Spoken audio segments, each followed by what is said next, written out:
C'est l'heure de la revue de la presse et des médias israéliens ce matin sur Studio Kalita, relayé sur les ondes des radios juives parisiennes. Et ce matin, un seul et unique titre figure en manchette des principaux quotidiens et des sites d'information israéliens. Un titre qui a d'ailleurs ouvert hier soir le principal journal télévisé de la chaîne 12.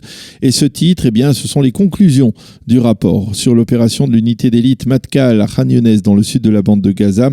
Une opération qui s'est terminée le 11 novembre dernier par la mort du commandant d'un des commandant de l'opération, le lieutenant-colonel Mem, et par la blessure sérieuse d'un autre officier de cette unité.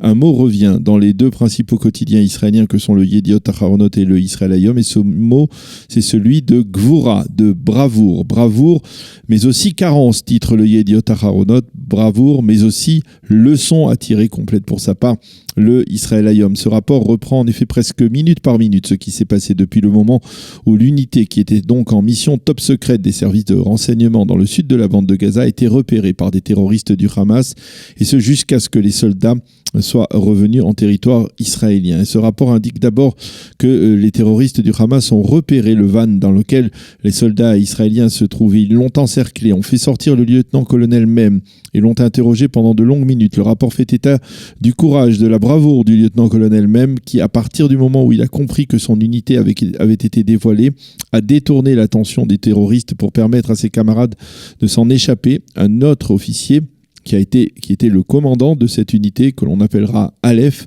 a éliminé alors 3 terroristes, mais malheureusement, comme l'indique ce matin le Haaretz en manchette, dans cet affrontement, une balle perdue a frappé le lieutenant-colonel Mem qui a été tué.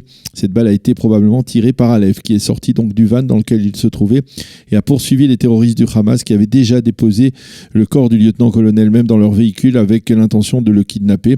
Et donc avec un courage exemplaire, il a repris le corps et l'a déposé dans le van de l'unité israélienne. Les quotidiens qui relatent la fin douloureuse de cette opération soulignent un autre aspect héroïque. Il s'agit du sauvetage des officiers et des soldats, puisque l'hélicoptère de Tzahal qui a été affrété pour venir en aide à cette unité est resté sur un terrain vague de Gaza pendant de longues minutes, menacé donc par des tirs de roquettes, avant qu'il soit bien clair qu'aucun soldat ne soit resté dans cette zone ennemie. De même, l'armée de l'air israélienne a bombardé les terroristes du Hamas qui étaient à la poursuite de cette unité. Il faut noter que c'est le chef d'état-major de Tzahal, le général Aviv Kochavi, qui a reçu hier soir le rapport. Il a reconnu qu'il y avait eu des carences dans cette opération, mais il a vanté le courage des officiers et soldats de cette unité.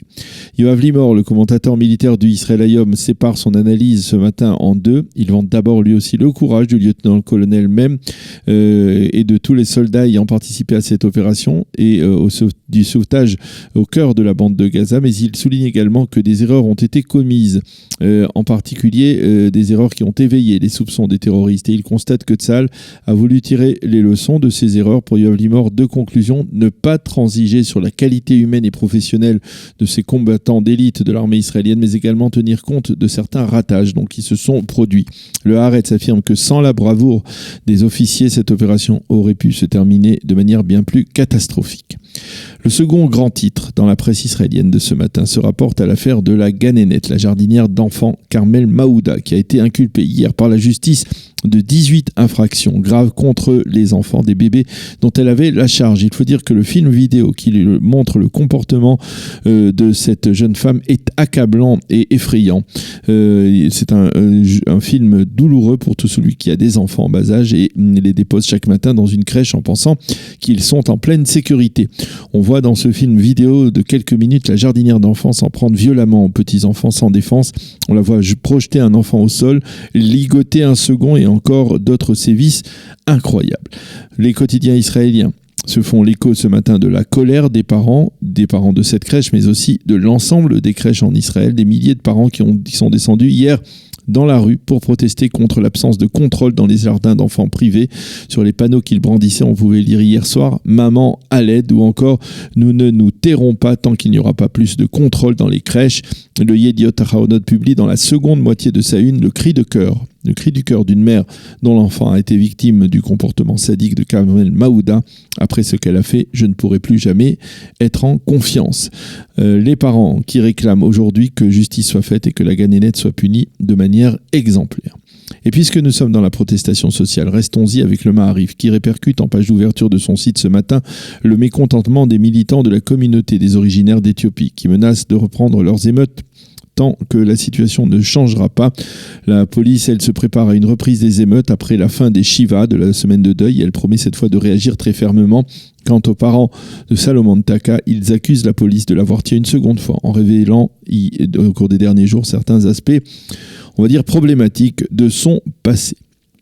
Un mot de politique que l'on retrouve à l'intérieur des quotidiens israéliens, le Israël Hayom, qui se fait l'écho du bras de fer actuel entre Binyamin Netanyahou et Ehud Barak. Netanyahou répond à Barak qu'il a accusé de mettre en péril la démocratie israélienne. Barak n'est pas un grand démocrate, c'est plutôt un petit tyran. Fin de citation.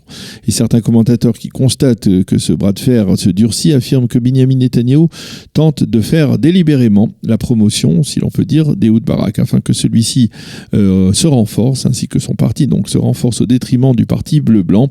Par ailleurs, hier après-midi, Amit Segal, le commentateur politique de la chaîne 12, a constaté que Binyamin Netanyahou avait décidé de descendre dans la rue, de descendre vers le peuple, et qu'il publiait actuellement des posts sur Facebook dans lesquels on le voit dialoguer de manière informelle avec des vacanciers sur la plage de Césarée pendant Shabbat, où on le voit également aller prendre un café dans le petit café de Jérusalem Douf Shanit dans lequel il avait travaillé lorsqu'il était adolescent. Explication de cette nouvelle approche du Premier ministre. Binyamin Netanyahou semble avoir compris qu'une partie de l'électorat traditionnel du Likoud avait été déçue par la dissolution de la Knesset et par la tenue de ces nouvelles élections. Alors, il tente de reséduire cet électorat en descendant dans la rue, ce qu'il n'a jamais le droit de faire pour des raisons évidentes de sécurité. Le Maariv, lui, se penche ce matin sur la crise entre l'Iran et les États-Unis qui continue à se durcir avec d'une part les menaces de plus en plus fermes de Donald Trump qui suggère à Téhéran de prendre garde et de l'autre une analyse de Yossi Melman, donc dans le Maariv, qui estime que les Iraniens n'iront pas jusqu'au bout de leur menace d'enrichir l'uranium. Il explique que l'uranium enrichi à 5%, c'est certes une violation de l'accord de Vienne, mais c'est encore très loin des 90% nécessaires pour confectionner une bombe atomique. Les quotidiens israéliens et les sites d'information mentionnent ce matin la mort d'Ora Namir, qui fut députée, travailliste, ministre, puis ambassadrice d'Israël en Chine. Elle a consacré sa carrière politique à défendre le droit des femmes et des travailleurs. Le Premier ministre Binyamin Netanyahou lui a d'ailleurs rendu hommage. Ora Namir avait 88 ans. Et enfin, le Yediot Aharonot se fait l'écho ce matin d'une démarche israélienne révolutionnaire. Une commission d'experts médicaux pourrait autoriser la pose d'un utérus artificiel pour les femmes qui n'en ont pas, ce qui leur permettrait donc d'avoir des enfants, mais les experts précisent tout de même qu'il s'agit là d'une démarche dangereuse sur le plan médical et qui nécessite plusieurs interventions chirurgicales. Voilà donc une information que l'on trouve à l'intérieur du Yediot Aharonot de ce matin. C'est la fin de cette revue de la presse et des médias israéliens sur Studio Kalita.